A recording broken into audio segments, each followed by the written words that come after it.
मुनि बोली गोटे चढ़ई थिला, तार दीटा झील थे, गोटे पिंकी आ गोटे चिंकी।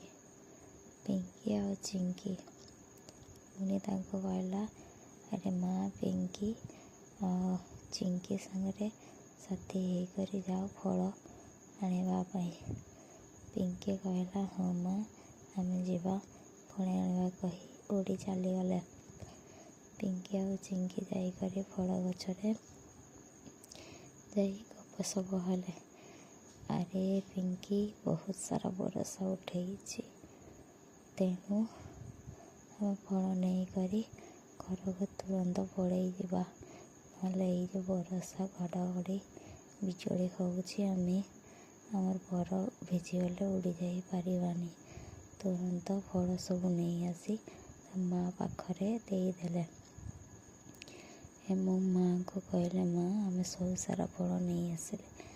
मुनि कहला, अरे पिंकी चलो ए सब नहीं करी घर को जीवा। घरे जाइकर आराम से बसिकर पिंकी और चिंकी खाइले। बरसा आरंभ हो गला। प्रबल बरसा पवन एवं घड़घड़ी प्रबल है। घड़घड़ी वर्षा बिजुली एते उठेला जे 7 दिन 7 राति धरिकर बरसा है। से बरसारे घर दुआर पाद काढ़ी है नहीं। पिंकी कहला, एमिति करिले आमे केमिति खाइबा, केमिति चलिबा, केमिति कुआडे जीवा। खाइबा भी तो आनी हब नहीं, भोक पासरे मरीजा। लोक मैंने खाली हाहाकार होउछंती, खाइबा पाई पाउनाहांती। कौन करा जीवो। एही समय रे मुनिर सांग आसिकरी पहुँची गला। मुनिर सांग आसिकरी कहला, अरे मुनि खाइबा पाई बहुत असुविधा होउछि। ए झड़ तोफान आउ केते दिन हब तार हिसाब नहीं। चिंकी कहला, माँ आमे क्या साहाय्य मागिबा, आमर राजा को जाई किछि साहाय्य मागिले हब। मुनि कहला। मुनि समस्त को जाई बुझेला एवं से दिन शोई पड़े समस्ते। सकाळ हैला। मुनि चिंकी पिंकी उठिकरी कथबार्ता हेले, आज सब जीवा राजा संगे देखा करी असुविधा विषय सब कथबार्ता हवा। कथबार्ता करी राजा को सब दुख जन करी आओ असुविधा जन कि साहाय्य मागिबा।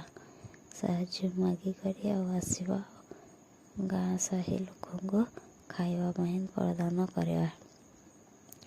यह कही पिंकी और चिंकी को बुझाइले, किंतु चिंकू जीवाई अझट कला। अझट कले करिबारु मुनि तांको कहला, मु तुमको सांगरे नहीं जीवी, तमे आस मो साथी रे। आओ चिंकी को डंगारे बसई नहीं जीवा पाई प्रस्तुत हो गले मुनि एवं नहीं करी से राजा निकट को जीवाई बाहरी गले एवं राजा निकट जाई पहुँची गले। राजा निकट पहुँची जावा परे राजा को सब दुख विषय रे कहिले। घमंडी राजा तांको कथा को एणे तेणे कथा कही काटी देउथाए एवं कहथाए, एम राजा प्रसाद रे एते सारा खाइबा नहीं, एते लोक को देई आमे चली पारिबा नहीं। मुनि तांको बहुत रक बुझेबा पाई चेष्टा कला, किंतु घमंडी राजा से सब बुझा को राजी हैला नहीं। बहुत सारा बुझे सारा परे राजा तांको कहिले, ठीक अच्छी देखा जीव, खाइबा किछि पाइले आमे दबा। सेते बुझेबा परे मुनि सेठरू पळेई आइला। आसिबा रास्ता रे तांको गोटे ପକ୍ଷୀକୁ ଦେଖିବାକୁ ପାଇଲେ। ସେ ପକ୍ଷୀଟି ପାଣିରେ ବୁଡ଼ି ଯାଉଥାଏ। ଚିଙ୍କି ତାଙ୍କ ମୁନିକୁ କହିଲା, ମା, ଏ ପକ୍ଷୀଟାକୁ ଆମେ ଉଠେଇ ଆଣିବା ଡଙ୍ଗାକୁ ଉଠେଇ ଆଣିବା ପରେ ସିଏ ସେତେବେଳକୁ ପାଣି ପିଇ ଦେଇଥିଲେ। ତାକୁ ଆଣି ନେଉଟେଇ ଦେଇ ପେଟକୁ ଚିପି ଚିପି ପାଣି ସବୁ କାଢ଼ିଲେ। କାଢ଼ି ସାରିବା ପରେ କ'ଣ ପାଇଁ ଏମିତି ହେଲା ତାଙ୍କୁ ସବୁ କଥା ପଚାରିଲେ। ସେ କହିଲା, ମୁଁ ଯାଉ ଯାଉ ଭୋକରେ ମୋର ମୁଣ୍ଡ ବୁଲେଇ ଦେଲା ଏବଂ ମୁଁ ବେହୋସ ହେଇକରି ପାଣିରେ ପଡ଼ିଗଲି। ଠିକ୍ ସେଇ ଟାଇମ୍ରେ ତୁମେମାନେ ଏଇପଟ ଦେଇ ଆସିଲେ। ତେଣୁ ତୁମେମାନେ ମୋତେ ଉଦ୍ଧାର କଲେ। ଚିଙ୍କି କହିଲା, ମା, ୟାଙ୍କୁ ଭୋକ ଲାଗିଥିବ, ଖାଇବା ପାଇଁ ପ୍ରଦାନ କରନ୍ତୁ। ସେ ଖାଇବା ପରେ ସେ ପ୍ରକୃତ ରୂପରେ ପଳେଇ ଆଇଲେ। ଇଏ ଗୋଟେ ପରୀ ଥିଲେ। ତାଙ୍କ ପରୀକ୍ଷା ନେଉଥିଲେ ଧୈର୍ଯ୍ୟର। ପରୀକ୍ଷାରେ ମୁନି ଓ ଚିଙ୍କି ପାସ୍ କରିଗଲେ। ପାସ୍ କରିଗଲା ପରେ ସେ ପରୀ ବହୁତ ଖୁସି ହେଲା। ଦୟାଳୁ, ଆଜିକାଲି ଦୟାଳୁ ବି ବଞ୍ଚିଛି ଜଗତରେ। ପରୀ ଖୁସି ହେଇ କହିଲେ, ତୁମେ କ'ଣ ମାଗୁଛ ମାଗ, ଯାହା ମାଗିବ ମୁଁ ତୁମକୁ ପ୍ରଦାନ କରିବି। ଚିଙ୍କି ଖୁସି ହେଇଗଲା।